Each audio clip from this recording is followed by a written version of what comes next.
आदेश आदेश आदेश। तत्व ज्ञान में आपका स्वागत है। आज का टॉपिक है अघोर। क्या है अघोर? कौन होते हैं अघोरी? सबसे पहले तो यह समझना होगा कि अघोरी कभी बना नहीं जाता। यह एक अवस्था है। अघोर एक यात्रा है। अघोर शब्द ही बड़ा निराला है, बड़ा अनोखा है, बड़ा विचित्र। हमने अघोर को एक संप्रदाय, एक पंथ में बांध दिया और यही हमारी सबसे बड़ी भूल है। हमने क्या समझा? जो भस्म लगाए है, नग्न बैठा है, शमशान में कोई क्रिया कर रहा है, वही अघोरी है।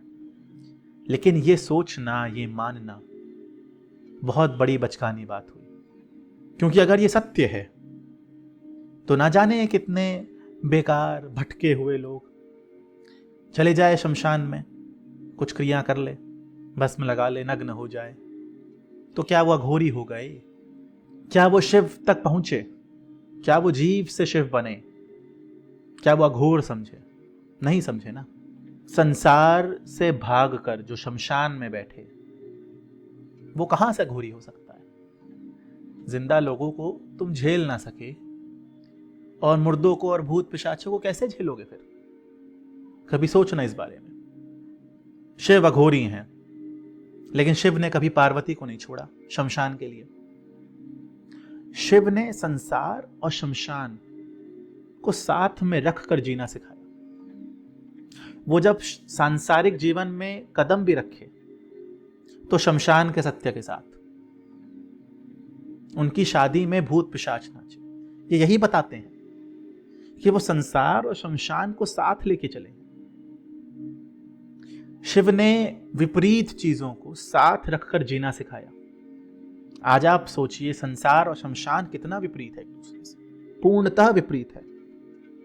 लेकिन शिव ने उन दोनों को साथ में रखकर जीना सिखाया। अघोर कोई संप्रदाय हो ही नहीं सकता। कैसे होगा? अघोर होना तो एक अवस्था है। जैसे एक बच्चा मां के गर्भ से लेकर वृद्धावस्था तक एक संपूर्ण यात्रा करता है, वैसे ही ये यात्रा तो आपकी सांसारिक हुई। अब बात करते हैं आध्यात्म की यात्रा की। जब एक मनुष्य माया के जाल से घिरा हुआ है, माया में घिरा हुआ है, माया के उस विहंगम जाल में फंसा हुआ है और वो उससे निकलना चाहता है, तो वो अपनी यात्रा शुरू करता है, जिसमें वो हर एक चीज जो इसको कभी स्वीकार थी, कभी अस्वीकार थी, कभी पसंद थी, कभी नापसंद थी, जो इस संसार द्वारा उसके अंदर वो संस्कार डाले गए थे कि ये सही है, ये गलत है, ये अच्छा है, ये बुरा है, वो धीरे धीरे इन सब को काट देगा, इन सब को वो त्याग देगा। उसको हर चीज स्वीकार होगी। उसके लिए कुछ सही गलत नहीं होगा। जब वो इस अवस्था में पहुंचेगा, इस मानसिक अवस्था में पहुंचेगा, जब उसका मस्तिष्क इस ढंग से विकसित होगा और जब ये पूर्णतः विकसित हो जाएगा, तब वो अघोरी होगा। तब उसकी अघोर की यात्रा पूर्ण होगी। आज आप जन्म लेते हैं, आपको ये समाज हमेशा हर समय ये सही है, ये गलत है, सात्विक सही है, तामसिक गलत है, शाकाहार सही है, मांसाहार गलत है, कई तरीके के प्रपंचों में फंसा देगा आपको। आज आप अगर गौर से सोचिए तो ये सारी चीजें आपको किसी ना किसी ढंग से बांध रही हैं। वो मुक्त नहीं हो पा रहे आप, वो फ्री, वो मुक्त कैसे होंगे आप? इन सब चीजों में बंधे हुए हैं। यही माया का खेल है, यही विहंगम जाल है, यही माया का जाल है। तो जब आप इस जाल को धीरे धीरे काटना शुरू करते हैं, आपको जैसे रसगुल्ला पसंद है और आपको करेला पसंद नहीं, एग्जाम्पल दे रहा हूं कि आपको रसगुल्ला पसंद है, करेला पसंद नहीं, लेकिन जब आप अघोर की यात्रा में जाएंगे, वो अवस्था में जाएंगे, वो अवस्था तक पहुंचेंगे, तो आपके लिए रसगुल्ला करेला दोनों एक बराबर है। फर्क नहीं दोनों में। अघोरी के लिए वो जूठा उस 56 भोग के बराबर है। वो सड़ा हुआ खाना, वो सड़ा हुआ मांस जो वो ग्रहण कर रहा है, और उसके सामने 56 भोग भी रख दो, उसे उन दोनों में फर्क नहीं है। वो क्या समझता है? ये आहार है जो इस जीव को जरूरी है, बस। उसके लिए ना सात्विक गलत है ना तामसिक गलत है। उसके मन में सिर्फ एक लक्ष्य है, क्या? इस जीव से वो शिव बनना। मुझे शिव तक पहुंचना है, मुझे महाकाल बनना है, मुझे वाद्य शक्ति तक पहुंचना है, मुझे वो परम ज्ञान प्राप्त करना है। और जो भी चीज मुझे उस सत्य तक, उस परम सत्य तक, उस ब्रह्म तक, उस शिव तक लेकर जाएगी, मैं उसको ग्रहण करूंगा, मैं वो करूंगा। यही अघोर है। यह तो समझ की यात्रा है। अपनी चेतना को माया से, इंद्रियों से, त्रिगुण से ऊपर उठाने की। इस सत्व रजस तमस के ऊपर उठ जाएंगे आप। इस काल चक्र के ऊपर उठ जाने की यात्रा है। महाकाल बनने की यात्रा है, वो शिव बनने की यात्रा है। नर से नारायण, जीव से शिव, वामन से विराट बनने की यात्रा है। आप जैसे जैसे अपने अहंकार को गलाते जाते हैं, काटते जाते हैं, आप इस यात्रा में आगे बढ़ते चले जाते हैं। कभी गौर से सोचिएगा, जो भी आपकी पसंद नापसंद है वो कुछ नहीं, बस आपका मन का रचाया एक जाल है, अहंकार है वो आपका, जो हर एक चीज को दो में बांटता है। अघोर अद्वैत है। तो जब आपको आत्मज्ञान प्राप्त होता है, आप धीरे धीरे ये सब काट देते हैं। कैसे प्राप्त होगा? जब आपकी पसंद नापसंद, जो स्वीकार है अस्वीकार है, सही है गलत है, उन सब का त्याग कर दे, परित्याग कर दे आप। जितने भी संस्कार इस समाज ने आपके ऊपर लगाए, आपके ऊपर डाले, आपने उन सबको काट दिया, उन सबको गला दिया। तब जाकर तो अघोरी होंगे आप। तब जाकर आप उस जीव से शिव बनेंगे, क्योंकि शिव को तो सब स्वीकार है। अघोर शब्द का मतलब है निडर, जो घोर ना हो, निडर हो। घोर मतलब भयानक। जो भयानक के परे है वो अघोर है। वही अघोरी है जो भयानक के परे है। ये क्यों भयानक के परे की इधर बात हो रही है? क्योंकि अगर आज आप सोचिए, मैं आपसे बोल दूं, आप अपनी सारी पसंद नापसंद को त्याग दीजिए। जो भी आपने इस संसार में सीखा उन सब को त्याग दीजिए। एक नया जीवन आपका होगा, एक नया जीवन आप में से जन्म लेगा, एक नए आप जन्म लेंगे। आप डर जाएंगे, आप बौखला जाएंगे। आज मैं आपसे कहूं, शमशान में बैठकर भोजन करिए। बगल में मुर्दे जल रहे हैं, बगल में लाशें जल रही हैं, कितने जानवर मरे पड़े हैं, उनके बीच में आपको बैठ के खाना खाना है। क्या वो भोजन आपके गले से उतरेगा? नहीं उतरेगा। आप डर जाएंगे, बौखला जाएंगे, सहम जाएंगे। लेकिन एक अघोरी नहीं डरेगा। उसके लिए सब बराबर है। क्या फर्क पड़ता है जीव आसपास मरे हैं तो। आज आप देखिए, आज जिस घर में आप खाना खाते हैं, अपने घर में खाना खा रहे हैं आप, या किसी रेस्टोरेंट में खाना खा रहे हैं, आज कितने छोटे छोटे कीटाणु, कितने छोटे छोटे कीट, वो कीट जो आपको आंखों से भी नहीं दिखते, वो मरे पड़े हैं ना आपके चारों तरफ। तो उस तरीके से तो आपका घर भी, वो रेस्टोरेंट भी, ये पूरा संसार एक शमशान ही हुआ ना।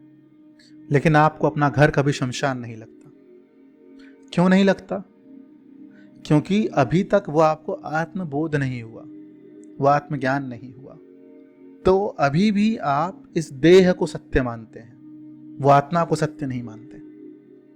क्योंकि अगर मानते होते तो उस कीट कीटाणु में भी वही ब्रह्म है, वही आत्मा है, वही ब्रह्म है जो आपके शरीर में है, जो किसी और जानवर के शरीर में है, जो सब इस दुनिया में, सब हर चीज में वो ब्रह्म है। लेकिन ये आपको अभी ज्ञान नहीं हुआ, तो आपको घर अपना कभी शमशान नहीं लगता, ये संसार शमशान नहीं लगता आपको। लेकिन अघोरी अलग है। अघोरी को ये संसार एक शमशान लगता है। तो उसके लिए क्या शमशान, क्या घर, क्या कुछ, सब एक बराबर है, सब एक समान है। तो ये अघोरी है, ये अघोर है। तो अघोरी को फर्क नहीं पड़ता वो कहाँ बैठा है, क्या कर रहा है, क्या खा रहा है, क्योंकि उसने सब स्वीकार लिया।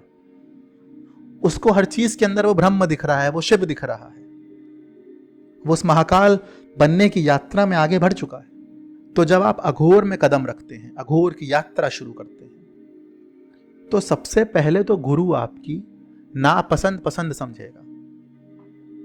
आप क्या स्वीकारते हैं, क्या स्वीकारते हैं, तो हर वो एक चीज जो आपको पसंद नहीं है गुरु आपसे बोलेगा वही करने को, जो स्वीकार नहीं है वही बोलेगा स्वीकार करो। जैसे अगर आप मांसाहार नहीं खाते तो गुरु बोलेगा जाओ मांस खाओ, और ऐसा वैसा मांस नहीं, जाओ मुर्दा पड़ा है खा लो। और अगर आपको मांस पसंद है तो गुरु बोलेगा जीवन भर मांस ना खाना। शराब पसंद है तो शराब ना पीना, शराब नहीं पसंद तो शराब पीना। वो आपके अंदर से ये जितने संस्कार हैं आपके अंदर, जो इस समाज ने आपके अंदर डाले, जो आपके मन ने आपके अंदर डाले, आपके अहंकार ने आपके अंदर डाले, उन सबको काट देगा वो। ये उस गुरु का काम है। और तब जाके वो आपको आत्मज्ञान होगा, तब जाके आप अघोरी होंगे। अघोरी का अर्थ है जो निडर हो, जो भयानक के परे हो। इधर निडर मतलब ये नहीं कि किसी को भी जाके मार आओ, किसी को भी जाके काट आओ, नहीं। आज वो तो एक गली का 2 कौड़ी का गुंडा भी कर सकता है, तो उसमें और अघोरी में तो फिर कोई अंतर ही नहीं हुआ। इधर जो निडर होने की बात हो रही है वो अध्यात्म में होने की बात हो रही है। इसलिए फर्क है उस 2 कौड़ी के गुंडे में और एक अघोरी में। अघोरी नहीं काटेगा किसी को भी चलते फिरते, नहीं मारेगा किसी को भी। इधर तो निडर होने का मतलब है कि अपना ही शीश काट के रख दो, अपना ही सर इस धड़ से अलग कर दो। इधर सच में सर नहीं अलग करना है, वरना कुछ लोग सोचेंगे कि सच में सर अलग कर लो, अपना सर काट दो अपना। नहीं, फिर इसमें और आत्महत्या में क्या अंतर रहा? कोई नहीं। लेकिन अंतर है इधर अपना शीश अलग करना, शीश काटना, छिन्न मस्तक करना अपना, उसका अर्थ है कि अपना अहंकार काट दिया, अपना मन काट दिया, अपने आप को काट दिया और गुरु के चरणों में जाकर रख दिया। क्योंकि गुरु ही वो शिव है और गुरु ही वो भगवती है, गुरु ही वो विष्णु है, गुरु ही वो ब्रह्म है, गुरु साक्षात परम ब्रह्म। फिर जाकर जब तुम्हारा अहंकार कट गया, तुमने पूर्ण समर्पण कर दिया, तो फिर क्या पसंद क्या नापसंद, क्या स्वीकार क्या स्वीकार, क्या अच्छा क्या बुरा, क्या सही क्या गलत, सब एक समान है। किसी चीज से मोह नहीं, किसी चीज से द्वेष नहीं, किसी चीज से घिन नहीं, किसी चीज से प्यार नहीं, सब एक समान है आप तुम्हारे लिए जीवन में। जब ये होगा तब अघोरी होगे। जब वो शीश कटेगा, जब वो अहंकार कटेगा, तब तुम अघोरी होगे, तब वो अघोर की यात्रा पूर्ण होगी। जिस सड़े हुए कुत्ते के बदन से, जिस कीचड़ में पड़े हुए कीड़े से, या जो कोई भी चीज आपको विकृत लगती है, जिससे आपको घिन आती है, वह भी तुम कभी थे, वो चीज भी तुम कभी थे। ये तो बीच में एक मृत्यु रूपी नींद आ गई और तुम जब उठे तो तुम सब भूल गए। सिर्फ तुम ही सोए थे, ये सृष्टि नहीं सोई थी। ये सृष्टि तो निरंतर चल रही थी। जो भी आज इस संसार में तुमको दिख रहा है वो कभी तुम थे। तो फिर क्या अच्छा क्या बुरा, किस चीज से घिन आती है तुमको? कोई चीज तुम्हें कैसे नापसंद आ सकती है? तो जब हर चीज जो तुम्हें संसार में दिख रही है, जब वो तुम कभी थे, तो फिर कैसी चिढ़, कैसी घिन, कैसी नापसंद, कैसी पसंद, सब एक समान है तुम्हारे लिए। तो जो अघोरी होता है वो इस बात को समझ गया, इस ज्ञान को समझ गया, उसने जीवन में उतार ली ये बात। वो समझ गया सर्वम खलविदम ब्रह्म। मैंने कल गणेश में जब वो 4 वेदों के सूत्र बता रहा था मैं, तब मैंने ये बोली थी ये बात, सर्वम खलविदम ब्रह्म। हर चीज में ब्रह्म है, और अगर हर चीज में ब्रह्म है, तुम में ब्रह्म है, उस कुत्ते में ब्रह्म है, उस मुर्दे में ब्रह्म है, उस कीचड़ में ब्रह्म है, उस नाले में ब्रह्म है, उस नाले के कीड़े में ब्रह्म है, तो फिर क्या अंतर, क्या सब बराबर है, सब एक बराबर है। और यही अघोरी है, जो ये समझ गया वही अघोरी है। अघोरी के लिए सब कुछ मिट्टी से आया है और सब मिट्टी में मिल जाएगा, क्योंकि वो अंतिम सत्य को पा गया। वह जन्म जन्मांतर की माया को समझ गया, वो परम सत्य पा गया। वो समझ गया कि ये जो सोने का टुकड़ा आज ये समाज इतने ध्यान से देखती है, इतने प्यार से रखती है, संभाल के रखती है, तिजोरी में रखती है, गले में पहनती है, हाथों में पहनती है, वो भी कभी कुछ नहीं तो एक पत्थर का टुकड़ा ही था। जो हीरा आपको दिखता है वो भी कभी कोयला ही था। वो समझ गया ये बात, वो सत्य समझ गया, वो अंतिम सत्य समझ गया, वो अंतिम बोध समझ गया।